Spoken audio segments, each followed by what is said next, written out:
ناظرین، وسیلہ Urdu T V آپ کے روبرو ہے، خبروں کی صداقت اور شفافیت کا علم بردار چینل وسیلہ اردو ٹی وی، خبریں ملاحظہ کریں۔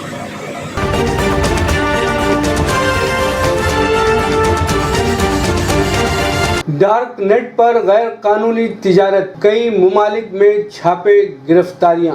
دنیا کے کئی ممالک میں غیر قانونی آن لائن تجارت کے خلاف پولیس کی طرف سے وسیع تر اور مربوط کارروائی کی گئی ہے۔ اس دوران یوروپول کی قیادت میں ڈارک نیٹ پر تجارت کے الزام میں 150 سے زائد افراد کو گرفتار کر لیا گیا ہے۔ ان میں کئی بہت اہم افراد بھی شامل ہیں اور وہ سب کے سب انٹرنیٹ کی خفیہ ویب سائٹس پر ہتھیاروں اور منشیات سمیت غیر قانونی اشیاء کی فروخت میں ملوث تھے۔ یورپی پولیس کے ادارے یوروپول نے بتایا ہے کہ بیک وقت کئی ممالک میں بڑے مربوط انداز میں مکمل کیے گئے اس آپریشن میں ڈارک ہنٹر کا نام دیا گیا تھا، جو ڈارک ویب کے خلاف آج تک کیا جانے والا سب سے بڑا آپریشن تھا۔ اس آپریشن کے دوران مختلف ممالک میں قانون نافذ کرنے والے اداروں کے حکام نے مجموعی طور پر نقدی اور کرپٹو کرنسیوں کی صورت میں تقریباً 27 ملین یورو کی رقوم بھی برآمد کر لی۔ اس کے علاوہ ان ملزمان کے قبضے سے بہت سی منشیات اور درجنوں ہتھیار بھی برآمد کر لیے گئے ہیں۔ یوروپول نے بتایا کہ یہ operation Australia, Bulgaria, France, Germany, Italy, Netherland, Switzerland, برطانیہ اور امریکہ میں کیا گیا۔ ڈارک نیٹ عام طور پر انٹرنیٹ کی ایسی خفیہ ویب سائٹس کو اجتماعی طور پر کہا جاتا ہے جن تک رسائی عام ویب سائٹس کی طرح نہیں بلکہ خصوصی سافٹ ویئر اور کئی مختلف پاس ورڈز کے ساتھ ہی ممکن ہوتی ہے۔ ڈارک نیٹ کی ایک خاص بات یہ بھی ہے کہ وہاں جانے والے صارفین کی شناخت بھی خفیہ رہتی ہے اور ان کا پتہ چلانا بہت ہی مشکل ہوتا ہے۔ اسی لیے ڈارک نیٹ کو مجرمانہ سرگرمیوں کے لیے استعمال کیا جاتا ہے۔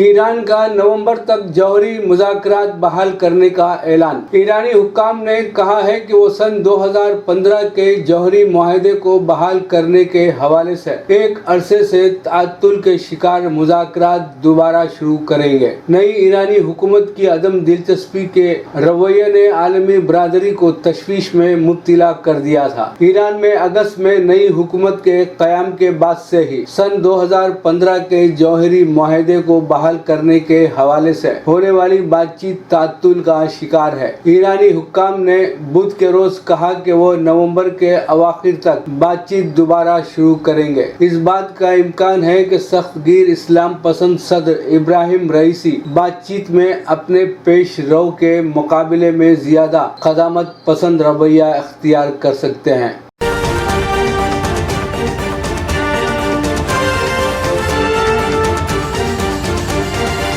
منشیات کی اسمگلنگ میں بی جے پی لیڈران ملوث، ان کے نام اسمبلی کے سرمائی اجلاس میں ظاہر کروں گا، نواب ملک کا انکشاف۔ این سی پی کے ترجمان نواب ملک نے کہا کہ وہ مستقبل قریب میں کاشف خان کے ممبئی کروز ڈرگس معاملے میں ملوث ہونے کے بارے میں بھانومتی کا پٹارا کھولیں گے اور آئندہ اجلاس کے دوران اس واقعے سے وابستہ لیڈروں کے نام ریاستی اسمبلی کے ایوان کی میز پر رکھیں گے۔ مسٹر ملک نے الزام لگایا کہ ممبئی کروز ڈرگس معاملے میں ایک گواہ کی اہلیہ بھارتیہ جنتا پارٹی کے وابستہ ایک کمپنی میں ڈائریکٹر ہے۔ انہوں نے کہا کہ جیسے ہی کاشف خان گرفتار کیا جائے گا، حقیقت سامنے آ جائے گی۔ ریاست میں یہ ایک بڑا انکشاف ہوگا۔ اس سے قبل مسٹر ملک نے وضاحت کی تھی کہ فیشن ٹی وی کا ہندوستان میں سربراہ کاشف خان منشیات کے غیر قانونی کاروبار میں ملوث ہے۔ نواب ملک نے سوال اٹھایا کہ کروز پر موجود کاشف خان کو گرفتار کیوں نہیں کیا گیا اور اس کا بیان درج کیوں نہیں کیا گیا۔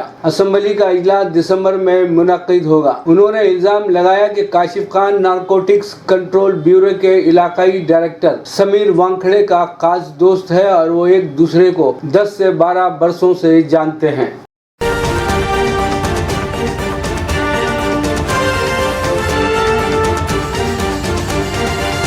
مکتوب ریاض من جانب کین واصف سعودی عرب. خلیجی ممالک میں ہندوستانیوں کی ایک بہت بڑی تعداد بستی ہے، جبکہ سعودی میں رہنے والے ہندوستانی پاسپورٹ ہولڈرز تعداد کے اعتبار سے ملک سے باہر رہنے والے ہندوستانیوں کی سب سے بڑی تعداد سعودی عرب میں رہتی ہے. خلیجی ممالک میں بسے NRIs کے بہتر وسائل کے ساتھ بدترین مسائل بھی ہیں، لیکن ان مسائل کے حل کی طرف نہ ان کے متعلقہ ریاستی حکومتیں یا مرکزی حکومت ان پر توجہ کرتی ہے. پہلے یہاں اکثر ریاستی یا مرکزی وزراء کے دوروں کا سلسلہ رہتا تھا. تب یہاں قائم NRIs کی سماجی تنظیموں کے ذمہ داران NRIs کے مسائل کی نمائندگی کیا کرتے تھے، مگر پچھلے چند سال سے یہاں وزراء کا آنا جانا کم ہو گیا ہے. پچھلے ہفتے ایک بین الاقوامی کانفرنس میں شرکت کے لیے مرکزی وزیر برائے ماحولیات، جنگلات اور لیبر اینڈ ایمپلائمنٹ شری بھوپیندر یادو ریاض کے دورے پر تھے.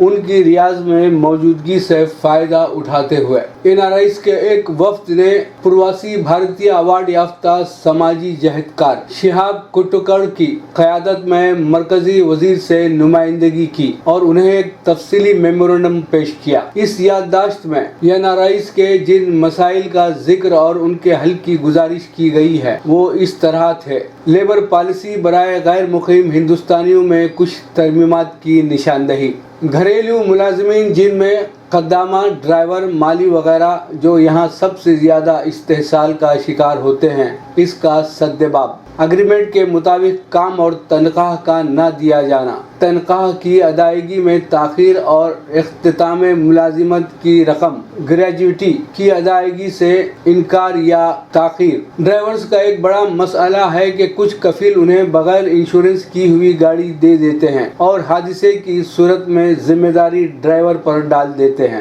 اقامے کی تجدید کی ذمہ داری پوری طرح کفیل پر ہے، اقامہ ہولڈرز اس سے بری الذمہ رہے. ریکروٹمنٹ میں ای امیگریشن کے نظام پر سختی سے عمل درآمد کیا جائے. WHO کی منظور شدہ تمام ویکسینز لینے والے NRIs کو مملکت میں داخلے کی اجازت ہو. سعودی عرب آنے والوں کے لیے ڈگریز کی تصدیق، اٹیسٹیشن کے طریقہ کار کو آسان بنایا جائے. سعودی عرب کی جیلوں میں مالی مجبوری کی وجہ سے جرمانے کی رقم نہ ادا کر سکنے والے ہندوستانی قیدیوں کو اور شدید بیمار ہو جانے والے اور حادثوں کا شکار ہونے والے ہندوستانیوں کو ایمبیسی کے تعاون ICW فنڈ سے امداد جاری کرنے کی اجازت دی جائے. مملکت میں رہنے والے NRIs کے بچوں کو سعودی عرب میں اعلیٰ تعلیم کے مواقع فراہم کیے جائیں. واضح رہے کہ اس پروجیکٹ پر کئی ہندوستانی صنعت کار سرمایہ کاری کے لیے تیار ہیں. وطن واپس ہونے والے گلف NRIs کا ڈاٹا بینک اور ایمپلائمنٹ بیورو کا قیام عمل میں لایا جائے. ملک میں